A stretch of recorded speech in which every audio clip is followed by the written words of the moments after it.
naging reaksyon niya nung nabalitaan ninyo namatay na yung tatay niya? Nabigla po kami, nabigla po si Fred. Balikan natin, puntahan natin. Jennifer, yung unang mild stroke ni Fred Moore, no?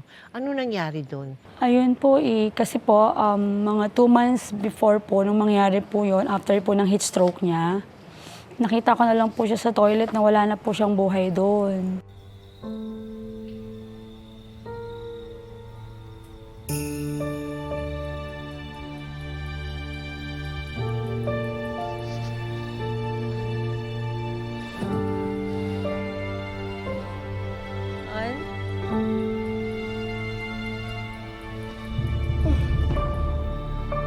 Han.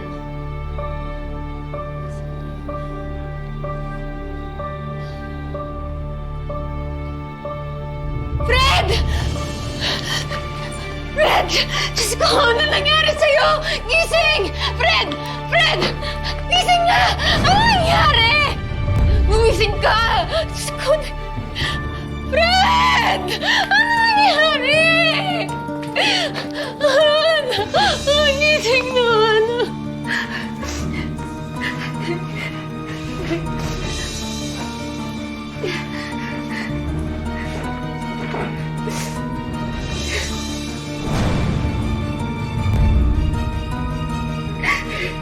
Gising!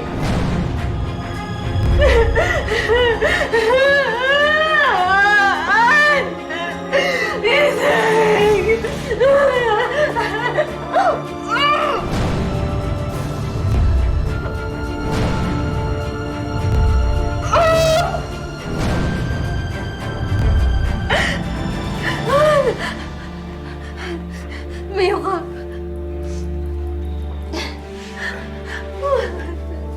Salamat sa Diyos. Akala ko na wala ako na. Ano nangyari? Wala ko na wala ka na, Fred.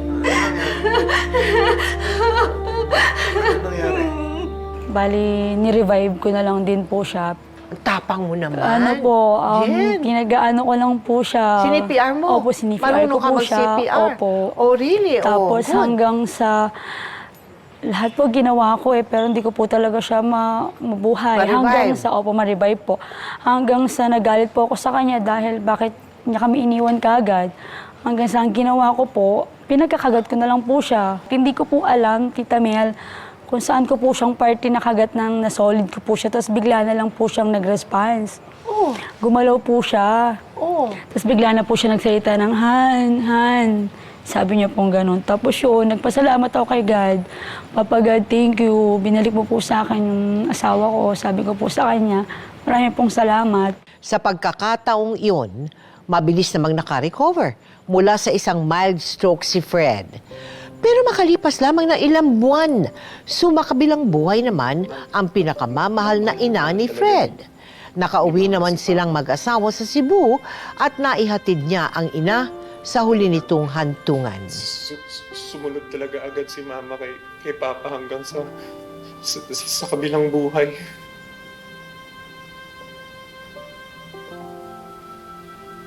Han, ikaw ba? Sasamahan mo ba ako kahit saan? Hindi mo rin ba ako iiwan? Han, huwag ka naman magsalita ng ganyan. Wala namang masamang mangyayari sa'yo eh. Ha? Papandihan kita para hindi ka na magka-stroke. Sa alagaan mo din sarili mo, ha?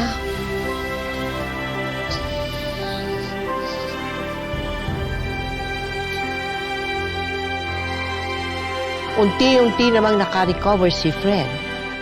Normal na ulit ang kanyang pananalita, kaya nabigyan siya ng isa pang pagkakataon para makabalik sa pag-aartista. Hanggang sa... Hindi ka na makapagsalita. Kuya, bilisan mo natin. Tulungan niyo si Fred. Tulungan niyo kami, Kuya. Sige na, bilisan niyo. Dito na ako, Hana. Huwag ka mag-alala. Fred!